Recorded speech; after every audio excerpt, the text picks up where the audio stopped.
Hello, good afternoon, and welcome to another Costa Women Hangout with me, Fiona Catchpole. It is a lovely day in June right now, and I'm going to be speaking to a lady who's not a million miles away, actually, and that is Rachel. Good afternoon, Rachel. Hi, good afternoon. Nice to meet you.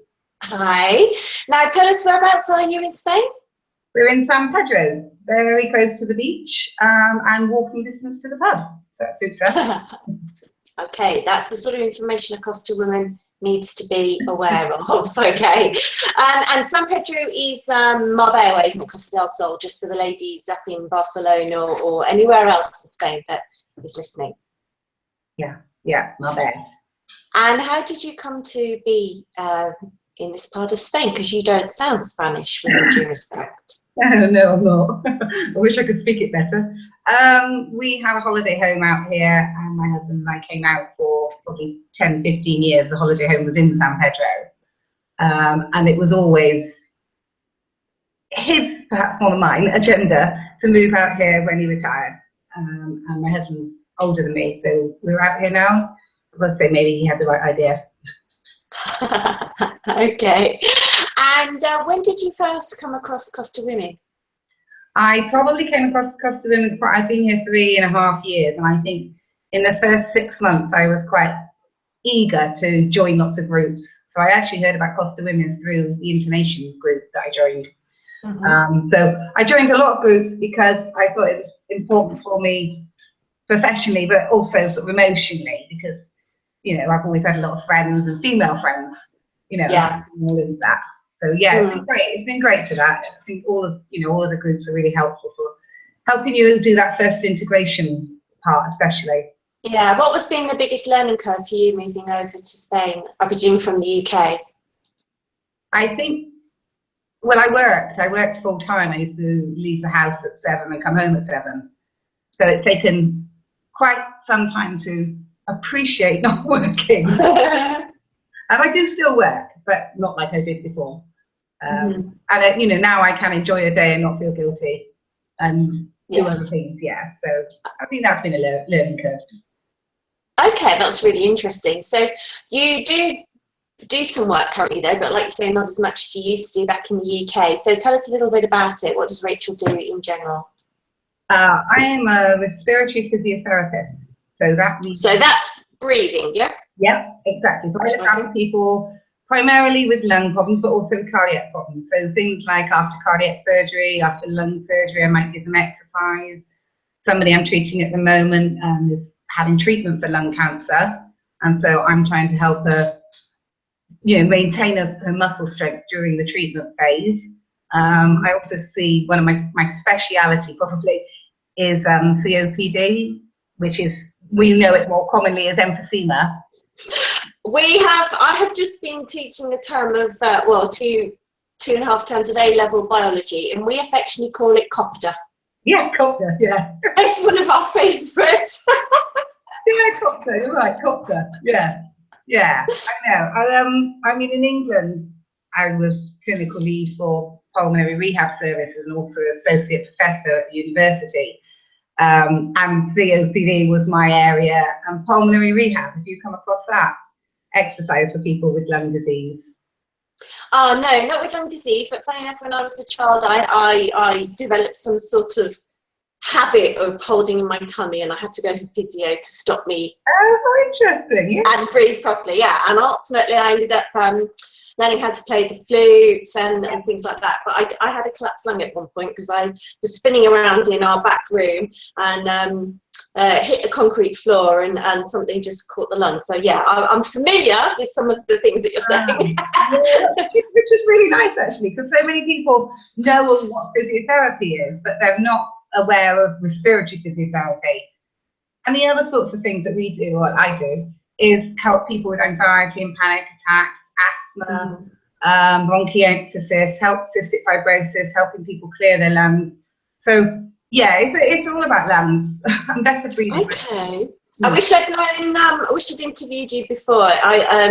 It's hard for the students here because we are teaching in an environment that has no practical facility, so they do alternative practical at A level, and they found it really hard to understand, obviously, without seeing things, and we had to watch a lot of videos. Would have been nice to have you come into the school. Oh, yeah. Well, next year, maybe. Yeah, absolutely. Should have seen the look on their faces when I tried to explain liver. I actually cooked some and brought it in to show them. So, are you doing this as a private practice sort of thing over here, but still trying to enjoy a bit of like retirement with your husband? Yeah. It's I mean, it took me a long time to get my physiotherapy qualifications recognised over here, and that was it was important for me, because otherwise I can't get insurance and I'm not legal to practice. So that took a few years to get that sorted, but it's all sorted now, which is great. And yeah, so I either go to people's homes, or they come to my home, or I also run a stop smoking service. So sometimes with the stop smoking service, I see people at High Care Hospital or Villa Padiana, or I work with those two organisations a little bit.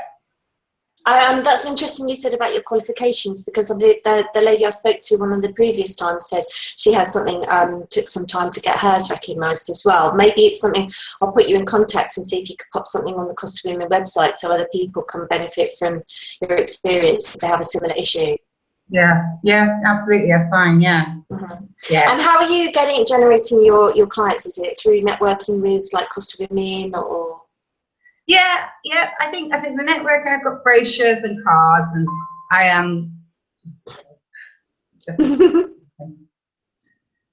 these things do pop up. I got brochures and cards, and I grapevine, and I also do I do a little bit of well, I haven't started yet, but I'm going to start 2 hours a week with Derby residential home, and I'll do some physio there with them and leave some brochures around. The idea of the stop smoking program is interesting in that I use a product that's quite novel to Western Europe. I use a herbal-based product which is called cytosine, and although they use it all over in Eastern Europe, they don't use it very much in Western Europe, and that's mainly because it didn't have decent studies. But nowadays, well, at least last year in December, there was a really big study in the New England Journal of Medicine using cytosine as a stop smoking aid in conjunction with behaviour therapy support. Okay. So, you know, offering motivation, coaching, support, strategies and things like that. And you're 4 times more likely to stop with the cytosine than if you do it on your own. So I use cytosine, and I do that with the High Care Hospital. Okay, so you must try and pop something on the Costa Women blog section on your profile about that, and then the other ladies can pick up on it and send me some information. We'll put it all underneath the video that gets all packaged together nicely now, and we'll be coming out with the newsletter very soon. Yeah, brilliant. That's great. Okay, and do you have any like a website or anything like that we can look up? No, but I haven't yet. I think I used to have a website because I was going to run something else out here, and I did a website, but I closed it down in the end. I don't know whether. What do you think? I would recommend it, but if not, then definitely social media. Yeah. Well, of course, yes, but I'm going to say that because that's what I do. I teach people how to use Facebook, and lots of the Costa Women ladies have been along to my workshops and things like that. But definitely some online sort of presence would be beneficial, because I know, or even if you were to write regularly on the Costa Women website as a blog, perhaps, all the Costa Women ladies can access it. I do write. I'm a guest blogger for Marbella Raffle. Okay. Yeah. I thought I recognised you from somewhere. Yes, I know Ross and Derek. Yeah, that's true. Yeah. So I do a little blog for them, and I do a bi-monthly health feature for Home and Lifestyle magazine out here. Oh, okay, cool. Yeah. All right then. Because the other sort of passion I've got out here is writing, and I've got a book on the go. We've all got a book on the go.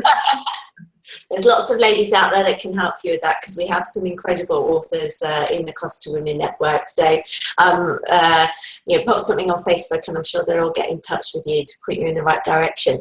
So, listen, what does the rest of the day hold in store for you? We've been speaking for just 10 minutes now. Would you believe how quickly that's gone? I've got a nice day. I've got no plans really today. I've been to the gym. I've done some shopping. I've got to walk the dog, and I've got to go out for dinner, so I might do a little bit of sunbathing in between the dog and going out for dinner. I think you're a very good example of how to live successfully here on the Costa. I've got 2 patients tomorrow and 2 patients on Thursday, so Wednesday and Thursday I'll be busy. Okay, well, good for you, and well done for getting the balance right. You certainly seem to have managed to do that and settling very nicely here. Yeah, thank you. Lovely to meet you and talk to you.